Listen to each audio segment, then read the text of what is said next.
This week I've been driving the all-new, ground-up redesigned Infiniti QX60. Now the QX60 has always been one of my favorite vehicles to recommend if you're looking for a luxurious three-row family vehicle. It's a great price, it has great ergonomics for families, and it traditionally has looked really good. But Infiniti has completely redesigned it as Nissan has redesigned the Pathfinder. So I'm excited to show you guys what's new and what I think about it now. So let's get into it.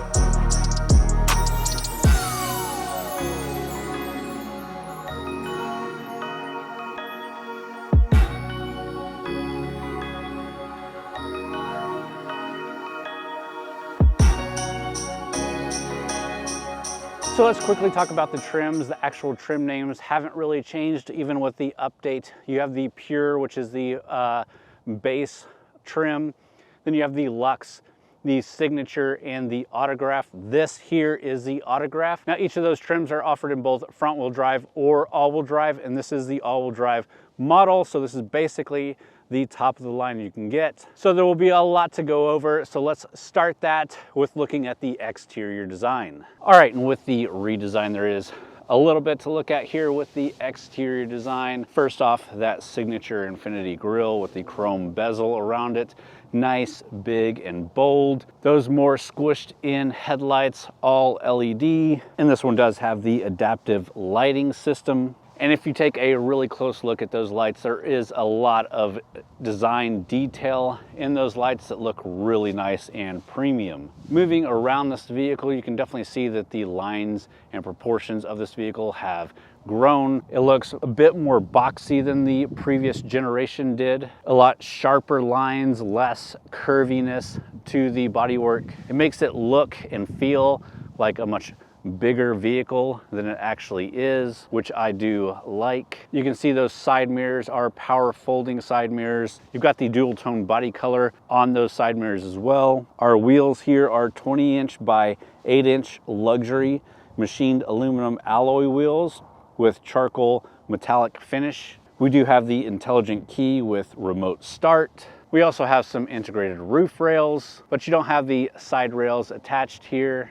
And like I said, the overall shape here has been made to be more bold. Even that greenhouse that you have, it slopes back in kind of a sporty look, but you do get the dual tone look with the black and chrome up top, giving it a very floating roofline design. That's definitely a unique signature in the market.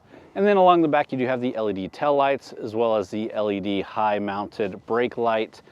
You have the QX60 badge on the right side and the all-wheel drive badge on the left, and a bit of a chrome design on the rear fascia, which looks like it could be mimicking exhaust outlets, but definitely not exhaust outlets. And overall, as far as design goes, I think they did a really great job with this redesign. I think it looks really good.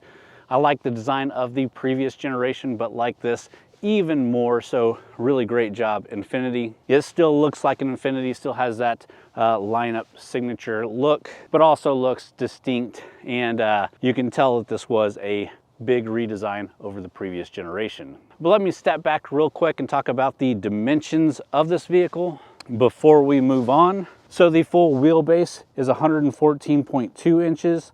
The total length is 198.2 inches. Width is 86 inches. The height is 69.7 inches, and your ground clearance here is 6.7 inches. And with that, let's pop the hatch and check out the cargo volume. And you can see with that hatch open and the rear seats up, you do have a pretty decent size of cargo volume there. It's definitely not the biggest you can get, but for this size of vehicle, it's pretty decent. You can see there that even our camera equipment kind of struggled to fit completely in there, and with the tripod actually in the tripod case, it would be a little bit worse. But behind that third row, you have 14.5 cubic feet of cargo volume. If you fold that third row down, you get 41.6 cubic feet, which is really good. Fold the third row and second row down, and you're looking at 75.4 cubic feet. So if you really need to haul something, you can fit some stuff in here, and it has a nice wide opening for the cargo area, so you can fit bulky stuff in there. And the load level is pretty low, which is good for being able to slide things in and out without having to lift it up too high. If I take some of this out here, we do have a pull-up tab and extra cargo space down here. This is a pretty good tray, so if you've got groceries or something, you don't want to be sliding around too much, or if you park on an incline, not to fall out as soon as you open the hatch. This helps out a lot. Folding down these seats are pretty easy. You can drop those headrests like that. You can drop the seats with little tabs back here. Then of course it's got the pull tabs to pull them back up. You can also automatically raise them. So it doesn't auto drop, but it auto raises. It's an interesting choice. But for the second row, you have to go up here to be able to drop them. And you can see how that gives you a mostly flat floor to really haul some cargo.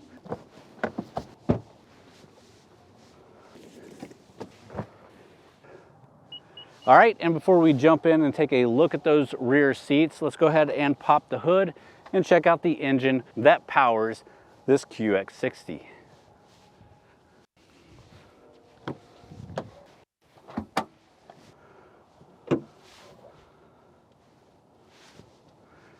And under the hood here, we do have Infiniti's 3.5 liter V6 engine. That pushes 295 horsepower, 270 foot-pounds of torque, and is matched up to a 9-speed automatic transmission. And that's a good all-around workhorse for this big vehicle. It definitely can get up and go when you need it to, but also can deliver decent fuel economy with that 9-speed automatic transmission. But we'll talk more about that as we get in and drive it. But before we do that, we got to check out those rear seats, so let's jump in the back. All right, before we jump into those rear seats, let me show you how to get back there, which is really easy and one of the great options that contributes to this being such a great family vehicle, because getting in and out of the rear seats on a 3-row vehicle can be a hassle for families, or it can be made easy. So you do have a button here to push. You've got this handle here, but this just folds the seat down to make it flat like we saw when we had the hatch popped. But you don't want to be doing that and having your kids climb on and step on the back of the seat. You just push this button right here. This pops the whole seat down and forward, and it can go very far forward, and you have a really big opening there to climb into those rear seats.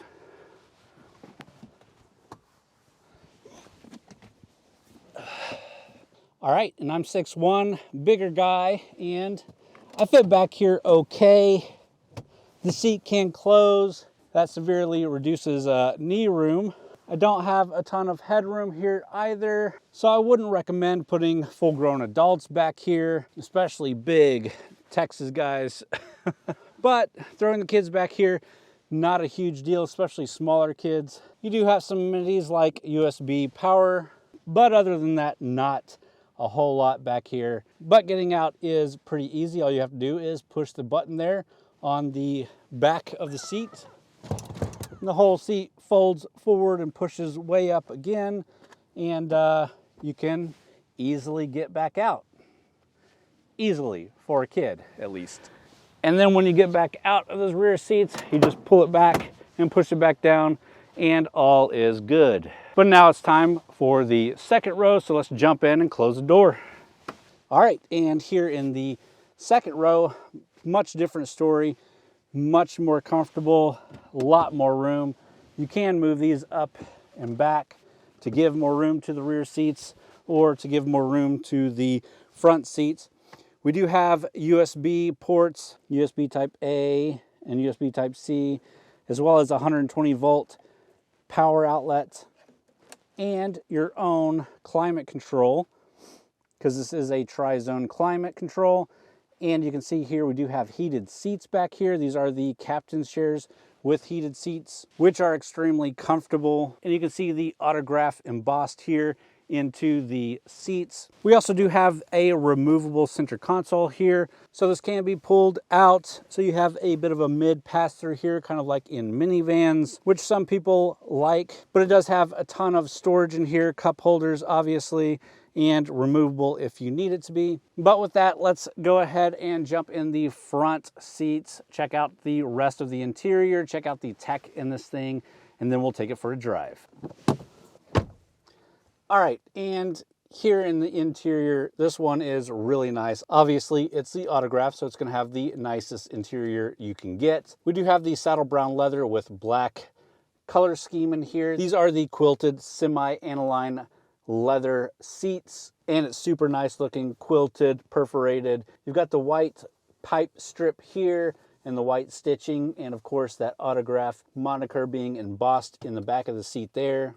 You've got quilting on the dash. You've got a nice dark wood that is textured. That's really nice. But let me pick you guys up and give you a better look around. All right, and of course there is a lot to get through, so let's go ahead and start it up. We do have a push button start that is down here and not up on the dash up here. So we'll push that. You do have automatic adjusting seats, steering wheel, and mirrors. And the first thing you'll notice is the 12.3-inch touchscreen display here. It's a great little system from Infiniti. It doesn't look too luxurious, would be my only complaint there. But you do have Apple CarPlay and Android Auto. And the Apple CarPlay is wireless Apple CarPlay. And you do have a wireless charging pad down here that you can drop your phone in and it will start wirelessly charging as it wirelessly plays. And you can also see back there the USB ports plugged in. This is a USB Type A and a USB Type C. And of course, both of those ports support audio and charging. Below your touchscreen display is all of your AC and heat controls. Like I said, this is a tri-zone climate, so you can do dual zone here, or you can have it synced. You can look at your rear, turning it on and off here. Everything on here is a touch sensitive control. It's not touch sensitive like a screen. You actually do have to push in. You can see we got heated steering wheel here, heated seats, ventilated seats. The seats actually do have a massaging feature as well. And you can activate that through the screen here or through a button on the side of the chair. You can also access it through a quick menu button right there. And you can see we have different options here for relaxing, lumbar, and refreshing. And we can choose the intensity, the speed, and of course it's on both sides. Nice integration there. But again, this is a pretty nice setup. It takes a little bit of getting used to with the push buttons on here, with them not being physical buttons necessarily. But even after our full week of use, we're not really seeing a lot of fingerprints being captured on here. So this is a nice clean surface, which is great. Moving further down, again, we have the push button start. We have our drive mode selector, which we'll talk about as we drive. We have our auto on off toggle right here so that the engine doesn't shut off if you don't want it to. We have our gear selector here, which has a button on the side that you can push, pull back, and you can go into drive, push forward. You can go into neutral, but you have to push the button in to go into reverse. Going into reverse, you can see the backup camera here with guidelines. You can also see you do have the top-down 360 camera. You can also push the camera button down here that will also bring up the camera, and that's the front camera. You can kind of toggle through different cameras like that. This dial here will help interface with your navigation and your screen up there. Obviously, it's still a touch screen, but if you want to use the dials to navigate, you can. And of course, your quick buttons here. You do have the electronic parking brake and an auto hold button. Cup holders, nice padded armrest with a good amount of storage down there. And you get another USB charging only port and an accessory charging port. Moving to the side, you can see the traditional layout here of the windows, your mirror adjustments, and the button to fold in those mirrors. And of course your lock and unlock buttons. This button toggles your head-up display. This is for turning your steering assist on and off, and of course a hatch pop button here. Moving on to the steering wheel. Again, it is a leather-wrapped heated steering wheel, which is really nice. You've got all your controls here on the steering wheel. You do have paddle shifters back here if you like to use those. It is a bit of a flat bottom steering wheel, and it's a pretty good chunky size. Behind that steering wheel is another 12.3-inch display, and this one can obviously be toggled to show different information depending on what you're wanting to see. It's a great display, shows a lot of really good information, can be customized. You also have your head-up display, which can be adjusted. You can adjust the position, you can adjust the rotation, and you can change through some different contents. But the different contents here depends on what you're doing at the time. So like navigation, driving assist, speed limit sign, audio, or your telephone and SMS. Another option here for the interior is the rear view mirror that can be changed to see out of the rear view camera, which is always a really nice option to have. Of course, you do have integrated buttons here for garage door openers and whatnot, but I do enjoy having that rear view feature. If you do have the cargo area full of stuff or kids back there and you just want to see past everything, being able to flip that and have a good view out the back is always nice. And one of the features we do have here in the Autograph is this panoramic sunroof.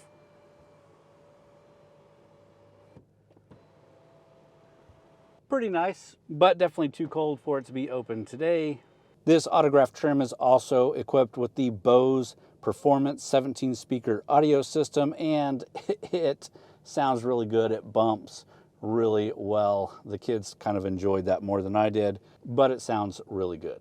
All right, and with that, let's go ahead and get this thing out on the road. Let's take it for a drive. I'll let you know what I think about the way that it drives, a little bit more about it with the safety features and things. Then we'll pull back over, we'll do some price and competition talk, and then we'll wrap it up there. Let's keep going. All right, so one of the things to talk about while driving the QX60 is it's a nice place to be, especially this Autograph with these really nice seats, heated, massaging seats, all really great for just day-to-day travel. It's a smooth ride. This has nice tires on it, nice road feel without being overly loud or sensitive. You get decent fuel economy with this thing, 21 miles per gallon city, 26 highway. That's with the front wheel drive. The all-wheel drive, you can knock one off of each of those, so 20, 25. We've been averaging 20.4 miles to the gallon during the full week that we've had this, and we've driven it a lot on backcountry roads, on highways, normal day-to-day driving, dropping kids off to school, letting it idle as we take videos and photos of the vehicle. So we've been doing a lot of driving in this thing, and I think that's a good average MPG. You obviously have your drive mode select, which is down here, so you can go from eco to auto to sport to personal. I can tell you pretty much the entire week that I've had this thing, it's been in just the auto setting. The sport setting wakens it up a little bit, makes it a little bit more alive. Obviously, eco setting's gonna deaden a lot of stuff, deaden that throttle response. But like I said, we've kept it into auto and it's done just fine. It'll still get up and go when you hit that gas, and it still has decent fuel economy. This setup does have 6,000 pounds of towing, which is really good for a crossover SUV. That's even good for some mid-sized trucks, but and this one is equipped with all of the towing equipment that's needed. So you could definitely hook up a trailer with a boat or jet skis or moving equipment or something like that, or even a little camper back there if you take this out camping. And if you do take it camping, you do have the intelligent all-wheel drive system from Infiniti, which is pretty good. We took this thing out on a little bit of a tractor trail and it handled itself just fine. We did scrape the bottom once on a little bit of a rut, but again, all the little mud spots, all the difficult stuff, it just pulled itself out of. Obviously, it's not going to be doing serious off-roading, but if you're taking it on a camping trail or something like that, it does just fine. You do have sensors throughout the entire vehicle, which is great, especially for parking. So as you're pulling into a spot, as you get closer to the curb, it will pull up those cameras. It'll beep at you and let you know the distance that you are. Same with backing up. As you back up, the sensors will kick on, the cameras will kick on. Having that 360 protection with the 360 cameras is a great feature for modern driving. So let's jump up on the highway real quick, feel some of that acceleration.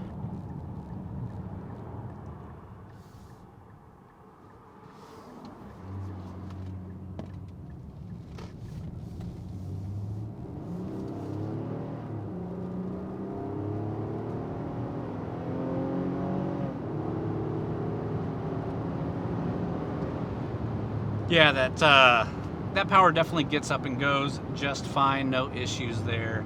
Getting up on highways, changing lanes, passing people, no problems. And that 9-speed automatic transmission is so smooth, so much better than CVTs that we've had in this vehicle before. Obviously, you also have the Pro Pilot Assist with the navigation assist on it. So it uses satellite navigation as well as all the radars to help keep you safe. And that includes your radar guided cruise control, your lane keeping assist, and things like that. So all you have to do is hit the little blue circle here and set your cruise, turn your steering assist on. Now we're set to cruise. We've got our steering assist. It's watching the lanes. It's gonna tell me to keep my hands on the wheel, of course, but we're stuck to the car in front of us with the radar cruise. If it slows down, we're slowing down. When they speed up, we'll speed up. But this will definitely keep you in the lanes just fine. And for long road trips, especially here in Texas, you can jump up on the highway, have it turned on, still be paying attention. You can't just not pay attention, but it'll at least ease some of the stress of a long road trip where you know that this thing will just help keep you safe.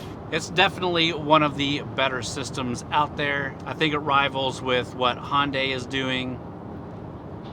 And of course, it's the Nissan system, so Nissan has about the same system. And of course, all of this shows up on your head-up display as well. So you don't even have to be looking down to make sure everything's engaged and set. It's just set and it's there running. Again, I think it's just one of the better systems out there, and to have that good of a system in this price point is just, it's a great feature for families. And speaking of price points, let's go ahead and pull back over. We'll talk about the price, some of the competition out there, and then we'll start wrapping the video up there. Let's go. All right, and after all of that, let's quickly talk about the price and competition here. Starting with the base price for the base trim level, the Pure, which is $46,850. The base Autograph is $63,250. So from going from the base to the Autograph is about $20,000. This one that we're sitting in here only has the premium paint on it, which is a $695 option. So the total MSRP is $63,945, which obviously there's a lot on the market that you can get for that type of price, but this does have pretty much everything packed in it as far as safety equipment goes, as far as luxury goes. So that's going to be a pretty standard price. If you are looking at some of the competition, the Acura MDX is a great competitor to this. That thing has the 3.0 turbo engine, gets 355 horsepower, which is a lot more than this. And similarly spec'd, comes in at $55,000 to $65,000. The Buick Enclave is another one that can compete with this, which has a 310 horsepower, 3.6 liter V6 engine. And that one comes in around $48,000. The Lexus RX 350L, which is the long 3-row version, again has a 295 horsepower V6 engine and starts around $49,000. I will say that one though, the 3rd row seating is abysmally small, and I much prefer the size of this thing. And then you also have the new Genesis GV80, which can be optioned to be a 3-row. I haven't driven the 3-row, although I have driven the 2-row version, so I don't know how that competes with this in size with actually getting into those 3rd row seats. But it has a 300 horsepower V6 and starts to get competitive around $50,000. With that, let's jump back out. I'll give you some of my final thoughts, some of my final opinions on it after a full week, and then we'll wrap up the video there. All right, guys, so after a full week of driving the all-new QX60 and really liking its predecessor, what do I really think about this thing? I still really like it. I think it's really still a great option if you're looking in the luxury space for a 3-row family vehicle. The 3rd row is a little bit tight for my ever-growing big kids. The cargo area is a little bit smaller than some others that you can get, namely the Telluride, Palisade, Atlas. But in the luxury space, there's not much that competes with it on this size until you get into something like the Escalade or Yukons or something like that. So I would definitely recommend it if you're looking at one. I think the new design is great. The new tech and interior inside is great. Still offered at a really great price. So it still gets a thumbs up from me. I hope this video can get a thumbs up from you. If you enjoyed it, please do hit that thumbs up, subscribe to the channel as we do a different review every week. Also go check out TXGARAGE.com for more written reviews, as well as news and event coverage from a lot of different authors. Really great content over there. But with that, guys, again, I hope you enjoyed. Thanks for watching.